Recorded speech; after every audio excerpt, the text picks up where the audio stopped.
चेन्नई हस आउ अंजुले स्वप्न को दे तुम्हें बहुत खुशी रे थिबो। केबे तो थरे भाविकी देखिछ तुम से जीवन नाटकर यौवनर प्रतिछविटा चिरस्थायी नुहे बोली।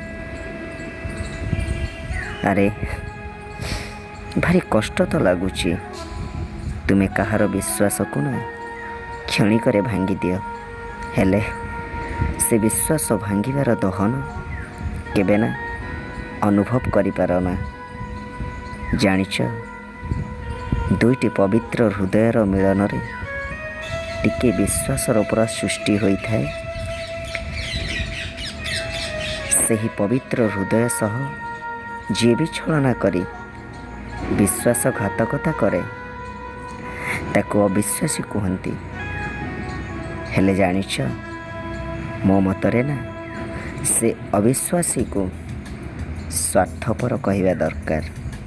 आउ हाँ मो आखि आगरे तुम्हें सेमिति जणे स्वार्थपर।